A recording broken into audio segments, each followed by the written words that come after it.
Welcome to the Heart's Haven. Let the story begin.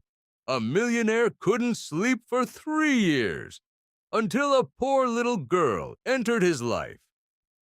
Daniel Whitmore hadn't slept, truly slept, in over 3 years. Not the kind of sleep that softens the edges of your thoughts, not the kind that carries you gently into morning. His nights were long, stretched thin across silence, measured not in dreams but in hours. 12, 2, 4. Sometimes he would sit up in the middle of the night, staring at the skyline outside his floor-to-ceiling windows, watching the city breathe while he remained stuck in place. His penthouse overlooked Manhattan, 38 floors above the restless hum of traffic and distant sirens. The kind of view people paid millions for. But to Daniel, it was just another reminder that the world kept moving without him. He had tried everything. Doctors, specialists, medications lined neatly in a drawer beside his bed, each bottle promising rest, each one failing him. He had replaced mattresses, adjusted lighting, even hired a consultant who claimed to retrain the mind. Nothing worked, because the problem wasn't the bed, it wasn't the room, it was the silence. Every night, it pressed in around him, thick and unyielding. The kind of silence that doesn't comfort, it echoes. And in that silence, there was always something waiting. A memory he refused to look at, a space in his life that had never been filled again. At exactly 2:17 a.m., like clockwork, Daniel would give up pretending. He would step out of bed, walk across the cold marble floor, and stand by the glass. Below him, yellow cabs flickered like distant fireflies. Somewhere, someone laughed. Somewhere, someone was going home to someone who was waiting. Daniel exhaled slowly, his reflection staring back at him. Sharp suit, steady posture, a man who had everything, and yet nothing that could help him sleep. 3 years ago, everything had changed, and since then, night had never let him go. That evening felt no different. The city outside shimmered under a light rain, streaks of water tracing down the glass like quiet tears. Daniel sat alone in his living room, a cup of coffee untouched in his hand, long gone cold. He wasn't tired anymore, not in the usual sense. He was something else, something deeper, empty. The clock ticked past midnight, then 1, then 2, and just as the weight of another sleepless night began to settle in, a soft interruption broke through the silence, not loud, not urgent, just unexpected. A faint voice carried through the intercom near his door. "Sir, there's a little girl downstairs." Daniel frowned slightly, pulling himself out of the haze. He wasn't expecting anyone. He never was. The voice continued, hesitant. "She says, she came because you might be awake." Daniel froze. For a moment, the city, the rain, the endless noise of everything outside, it all faded. Because no one had ever said something like that before. Not in 3 years. And something about those words, simple, quiet, almost out of place, shifted the silence. Just enough to be heard. Daniel did not answer right away. His hand hovered near the intercom, fingers still, as if even the smallest movement might break whatever fragile moment had just formed. For 3 years, his nights had followed the same pattern: silence, isolation, distance. And now, suddenly, there was a voice, a child's voice, not asking for money, not asking for permission, just assuming he would be awake. It unsettled him. "Did she say who she is?" Daniel finally asked, his voice low, controlled. A brief pause crackled through the speaker. "No, sir. Just that she thought you might understand." "Understand what?" Daniel's brow tightened slightly. He was not a man who entertained unpredictability. His life had been built on structure, precision, control. Every meeting scheduled, every variable accounted for. And yet, this moment refused to fit into any system he knew. He should have ended it there. He should have told security to handle it, to call someone, to follow protocol. That would have been the version of him from 3 years ago. But instead, he found himself pressing the button. Send her up. The words left his mouth before he could fully examine them. A quiet click confirmed the message had gone through. And just like that, something had shifted. Daniel stood still in the center of his living room, suddenly aware of how large and empty it felt. The marble floors, the high ceilings, the glass walls that stretched endlessly into the night. It had never bothered him before, not in a way he could name. But now, as he glanced around, it felt exposed, like a place not meant to be seen by anyone else, especially not a child. He set the untouched coffee down and adjusted his jacket slightly, a reflex more than a necessity. His reflection caught in the dark window again, but this time it looked different, not because anything had changed, but because someone else was about to step into it. The elevator ride would take less than a minute. He found himself counting it anyway. 30 seconds, 40, 50, and then a soft chime echoed from the hallway outside his door. Daniel's chest tightened, just slightly, a sensation so unfamiliar he almost ignored it. He walked toward the entrance, each step measured, controlled, but beneath it, something unsteady lingered. When he reached the door, he did not open it immediately. Instead, he paused. On the other side was a stranger, a child who somehow knew he could not sleep, a child who believed he might understand something she could not say. Daniel rested his hand on the handle, his mind searching for reason, for logic, for anything that could explain why this moment felt heavier than it should. But there was none. Only the quiet hum of the city far below, and the faint presence waiting just inches away. He opened the door, and there she was, small, still, wrapped in a thin, worn sweater that looked too light for the cool night air. In her hands, she held a small cardboard box tied loosely with a piece of string that had been knotted more than once. Her eyes lifted to meet his, not fearful, not desperate, just certain.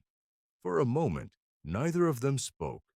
The hallway light cast a soft glow around her, outlining a figure that seemed almost too fragile to belong in a place like this. And yet, she stood there as if she had every right to be. Daniel cleared his throat gently, unsure why his voice felt different now. "It is late," he said. "You should not be here alone." The girl tilted her head slightly, considering him. Then, in a voice so calm it barely rose above a whisper, she said, "I know." She held the box out toward him, her small hand steady. "I brought something." Daniel looked down at it, then back at her. "What is it?" "A pie," she replied softly. "For people who cannot sleep." The words landed quietly, but somewhere deep inside him, they did not feel small at all. Daniel did not take the box right away. He stood there, looking at it as if it were something unfamiliar, something that did not belong in his world of glass and steel. A pie, not catered, not plated, not delivered in polished packaging with a receipt attached. Just a small, slightly uneven cardboard box tied with a piece of string that had clearly been reused. "For people who cannot sleep," he repeated quietly. The girl nodded once. "It helps," she said. There was no hesitation in her voice, no attempt to convince him, just a simple statement, as if she had already tested the truth of it herself. Daniel exhaled slowly, then stepped aside. "You can come in," he said. She did not rush. She walked in carefully, her small shoes making the faintest sound against the marble floor. For a moment, she simply stood there, taking in the space. Not in awe, not in excitement, just observing, as if she were trying to understand it. Daniel closed the door behind her, the soft click echoing more than it should have. "What is your name?" he asked. "Lily," she replied, still looking around. "Lily Harper." He nodded once. "Daniel." She glanced back at him, a small, almost knowing expression passing through her eyes. "I know." Of course she did. His name was on buildings, headlines, interviews.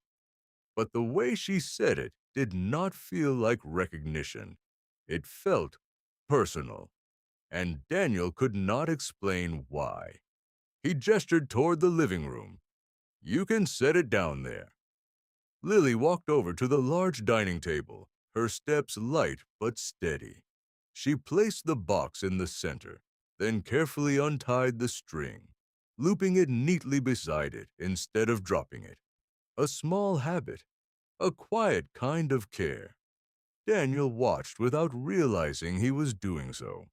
When she opened the lid, the scent drifted into the air, warm, sweet, familiar in a way that caught him off guard. It was not perfect. The crust was slightly uneven, the edges a little darker than they should have been, but it felt real. "What kind of pie is it?" he asked. "Apple," Lily said. "It is the kind my mom used to make." There was a pause after that. Not heavy, not dramatic, just a small space where something unspoken settled between them. Daniel moved closer, almost without thinking. "You made this?" he asked. She shook her head. "I helped." That answer stayed with him longer than it should have. He pulled out a chair and sat down across from her. For a moment, neither of them moved. The city lights reflected faintly across the table, mixing with the soft glow of the overhead fixture. Lily reached into the box and carefully broke off a small piece, placing it on the lid and sliding it toward him. "You should try first," she said. Daniel looked at it. He had eaten in the finest restaurants, dined with executives, investors, world leaders, meals that cost more than most people made in a week. But somehow, this felt different. He picked up the piece slowly. It was still slightly warm. He took a bite. The taste was simple, not perfect, but honest. The kind of flavor that did not try to impress you, only to comfort you. And for the first time in a long while, Daniel did not feel like he was consuming something. He felt like he was receiving something. Lily watched him quietly. "Well?" she asked. Daniel swallowed, then nodded once. "It is good," he said. She smiled, not wide, not exaggerated, just enough. Then she looked around the room again, her eyes lingering on the empty spaces, the untouched surfaces, the quiet corners. "It is very quiet here," she said. Daniel leaned back slightly. "Yes." She turned back to him. "That is why you cannot sleep." He did not respond, because for the first time, someone had said it out loud. Daniel did not answer her. He could not, because the way she said it was not like an observation. It was not curiosity. It was certainty, as if she had already lived inside that silence long enough to recognize it the moment she stepped into the room. He leaned back slightly in his chair, his fingers resting against the edge of the table, steady on the surface, but tense beneath it. "It has always been quiet here," he said after a moment. Lily shook her head gently. "No," she replied, "not always." The word lingered. Daniel's eyes shifted. almost instinctively, toward the far corner of the living room. There, against the wall, stood a narrow console table. Minimal, clean, intentional, just like everything else in his home. Except for one thing, a picture frame turned face down. Lily followed his gaze without asking permission. She stepped away from the table, her small footsteps soft but purposeful. Daniel did not stop her. He did not tell her to leave it alone. He simply watched. She reached the table and paused for a second, as if asking a silent question. Then, slowly, she lifted the frame and turned it over. Daniel's breath caught. It had been years since anyone had touched that photo. The image inside was simple, a younger version of him, standing beside a woman whose smile softened everything around her. The kind of smile that made spaces feel full, alive.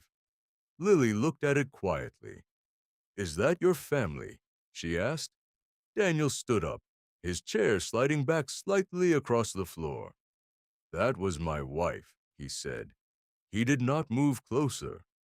"Not yet." Lily traced the edge of the frame with her fingers, careful, respectful. "She looks kind," she said. Daniel swallowed. She was. The room shifted again, not physically, but emotionally, as if something long buried had been gently uncovered, not by force, not by demand, but by simple presence. Lily turned back toward him. "Did she like pie?" she asked. The question was so unexpected that Daniel almost smiled. "Yes," he said quietly. "She did." "What kind?" "Apple," he replied. Lily nodded once, as if confirming something important. "That is good," she said. Then this was the right one. Daniel let out a breath he did not realize he had been holding. For 3 years, he had avoided that part of his life, closed it off, folded it away into something distant and unreachable, not because he had forgotten, but because remembering had felt like stepping into something he could not come back from. And yet now, standing in his own living room, with a small girl holding a pie she barely claimed as her own, it did not feel like falling. It felt like opening. Lily walked back to the table and climbed onto the chair again, her feet dangling slightly above the floor. She picked up another small piece of pie and held it between her fingers, but did not eat it right away. Instead, she looked at him. "You know," she said softly, "when my mom could not sleep, she used to say it was because her thoughts were too loud." Daniel tilted his head slightly. "And what did she do?" he asked. Lily shrugged a little. "I would sit with her," she said. "I did not fix anything. I just stayed." The simplicity of that statement settled into the room like warmth. No solutions, no strategies, no fixes, just presence. Daniel looked at her for a long moment, something unfamiliar rising quietly beneath the surface. For the first time in years, he did not feel like he was alone in the silence. Daniel did not move back to his chair right away. He remained standing for a moment, his eyes resting on Lily, as if trying to understand something that could not be measured or explained. In his world, everything had always been solvable. Problems had structure, outcomes had strategy. But this was different. "You just stayed," he repeated quietly. Lily nodded, finally taking a small bite of the pie in her hand. It helped her feel less alone, she said simply. Daniel walked slowly back to the table and sat down across from her again.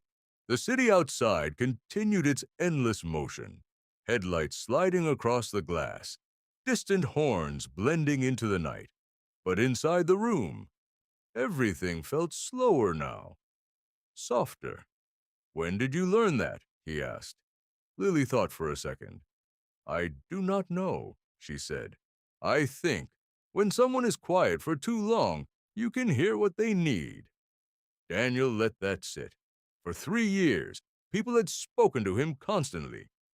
Assistants, investors, advisors, doctors. Everyone had offered something, advice, solutions, expectations. But no one had ever just stayed. No one had listened to the silence. He looked down at the piece of pie still resting in his hand, then set it gently on the table. What made you come here tonight? He asked. Lily's fingers traced the edge of the cardboard box again, the same careful motion she had used before. I saw your building, she said. It has lights on late at night. Daniel frowned slightly. A lot of buildings do. She shook her head. Not like yours, she said. Yours feels awake. The word lingered between them. Awake, not alive, not warm, just awake. Daniel leaned back slightly, considering that. And you thought I could not sleep because of that? He asked. Lily looked at him, her expression calm, almost certain. I thought maybe no one was waiting for you, she said. The sentence landed deeper than anything else she had said so far. Daniel's jaw tightened, just slightly, the only sign that something inside him had shifted again. For a long time, he had convinced himself that he preferred it this way. No expectations, no attachments, no risk of loss. But now, sitting across from a 7-year-old girl who had walked into his life without hesitation, that belief felt thinner than it used to. Lily slid the box a little closer to him. You can keep the rest, she said. Daniel looked at it. And you? He asked. She gave a small shrug. I can make more, she said. Or I can come back and share. There was no pressure in her voice, no assumption, just an open possibility. Daniel glanced at the empty chair beside the table, then back at her. For 3 years, he said slowly, nothing has changed. Lily tilted her head slightly. Maybe it was waiting to, she replied. The room grew quiet again. But this time, it did not feel the same. Daniel did not realize how much time had passed. The clock on the wall moved quietly, its hands slipping forward without announcement. 3 in the morning came and went, unnoticed. For years, he had watched every minute crawl by, each second stretching into something unbearable. But now, sitting across from Lily, time felt different. It was no longer something he had to survive. It was something he was inside of. Lily had finished her small piece of pie and now sat with her hands folded neatly in her lap, her feet still dangling above the floor. She was not restless. She was not asking questions. She was simply there, and somehow that was enough. Daniel leaned back slightly in his chair, studying her with quiet curiosity. You are not tired? He asked. Lily shook her head. I am used to staying up, she said. The answer was simple, but it carried something deeper beneath it. Not complaint, not sadness, just truth. Daniel nodded slowly, then glanced toward the large windows again. The rain had softened, now only a faint shimmer against the glass. The city lights looked dimmer, as if the night itself were beginning to exhale. When I cannot sleep, he said, almost to himself, I usually walk around, or I try to work. Lily tilted her head slightly. Does it help? He paused. No, he admitted. She nodded as if she had expected that answer. My mom used to say, Lily continued softly, that sometimes your mind keeps running because your heart did not finish something. Daniel looked at her again, more carefully this time. What do you think mine did not finish? He asked. Lily did not answer right away. She looked down at the table, her fingers tracing a small invisible circle against the surface. Then she looked back up. Maybe saying goodbye, she said gently. The words were quiet, but they settled into the room with weight. Daniel's breath slowed, his gaze drifting again, not toward the city this time, but toward that picture frame resting upright on the console behind her. For years, he had avoided even looking at it, avoided the memory, avoided the moment everything had stopped. He had told himself it was strength. He had told himself it was necessary. But now, sitting here, he wondered if it had only been distance. Lily shifted slightly in her seat, then looked around the room again. "Where do you usually try to sleep?" she asked. Daniel gestured toward the hallway. "In the bedroom?" She slid off the chair, landing softly on the floor. "Can I see?" she asked. The question was gentle, careful, not demanding. Daniel hesitated for a fraction of a second. Then he stood. "Okay," he said. They walked down the hallway together, their footsteps quiet against the floor. When he opened the bedroom door, the space inside looked exactly as it always had, perfectly arranged, immaculate, untouched. The bed was smooth, the pillows aligned, the sheets barely disturbed. It did not look like a place someone lived in. It looked like a place someone avoided. Lily stepped inside slowly, taking it all in. Then she turned back to him. "It feels like no one is supposed to rest here," she said. Daniel frowned slightly. "What do you mean?" She walked over to the bed and gently placed her hand on the edge of it. "It is too perfect," she explained, "like you are afraid to change it." Daniel stood in the doorway, the truth of that observation settling in quietly.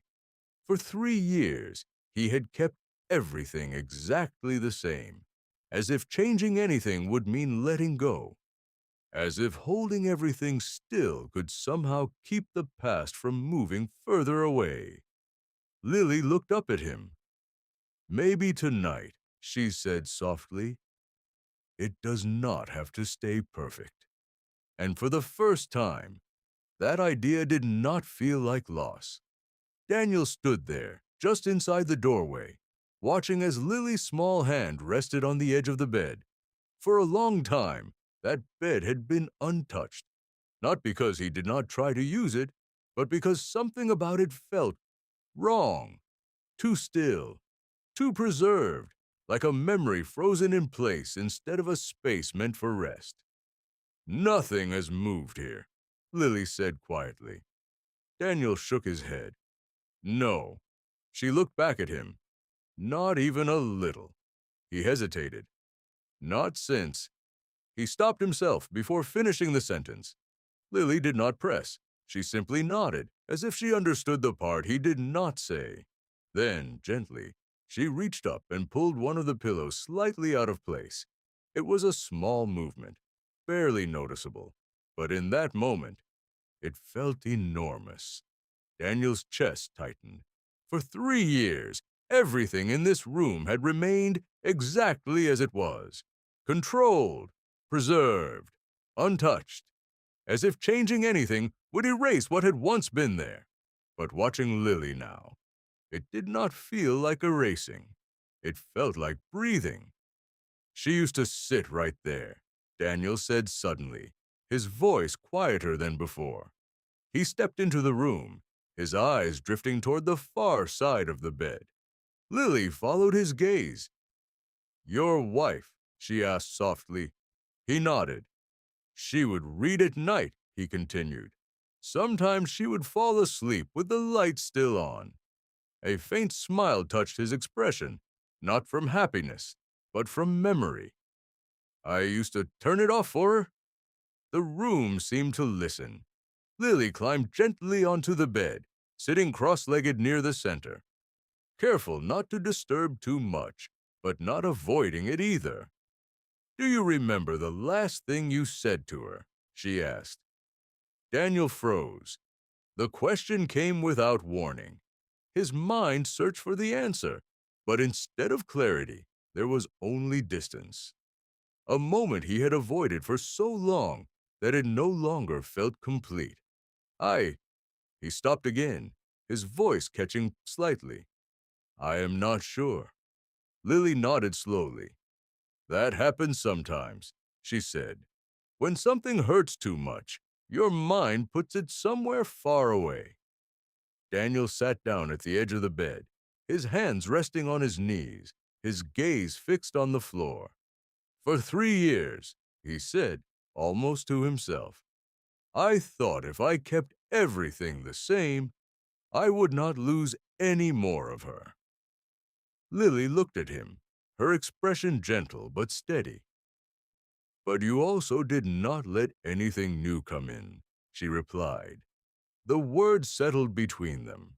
Daniel let out a slow breath. He had built walls around his life so carefully, so completely, that nothing could break through. Not pain, not memory, but also not warmth, not connection, not sleep. Lily shifted slightly, then reached over and pulled the blanket just a little out of place, creating a soft ripple across the bed. You are not replacing her, she said quietly. You are just letting the room breathe again. Daniel looked at the bed, at the small imperfections now resting where everything had once been perfectly still, and for the first time, it did not feel like something was being taken away. It felt like something was returning. He leaned back slowly, resting against the headboard, something he had not done in years. The room was no longer untouched. It was no longer frozen, and neither was he. Daniel did not realize when his body began to relax. It was not sudden. It did not come like a switch turning off or a weight dropping away.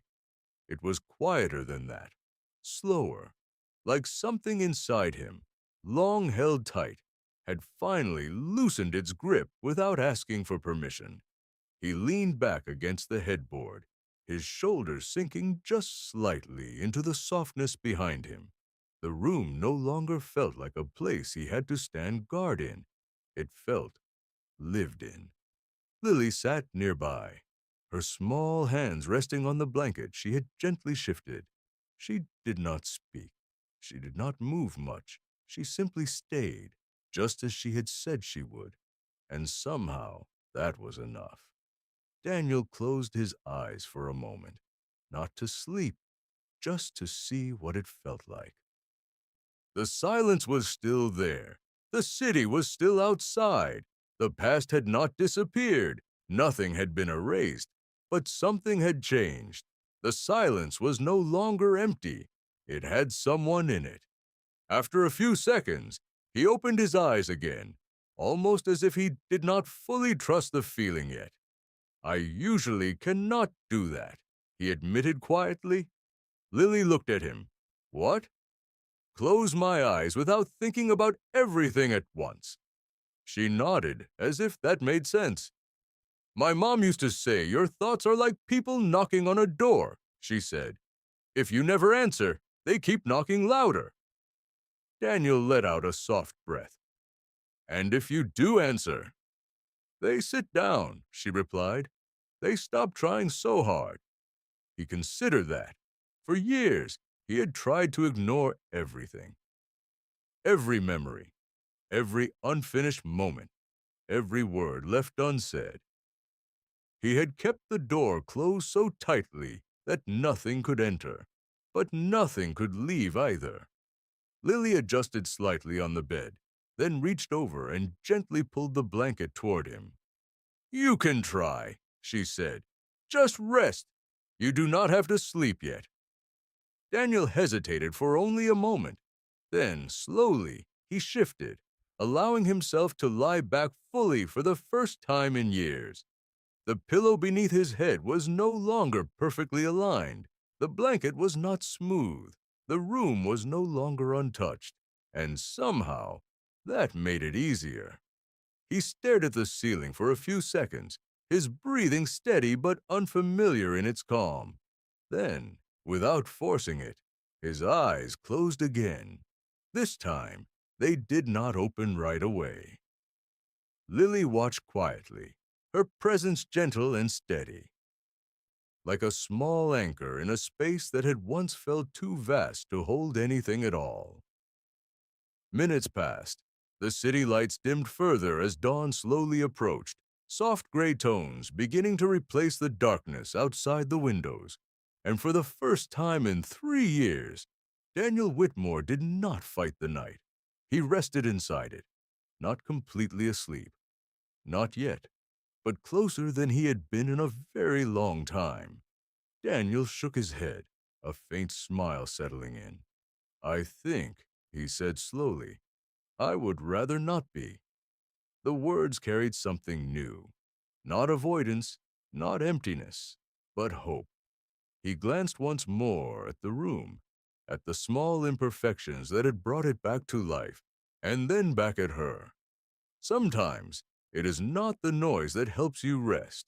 It is knowing that someone is there, even in the quiet. And sometimes true rest does not begin when the world goes silent. It begins when you are no longer alone.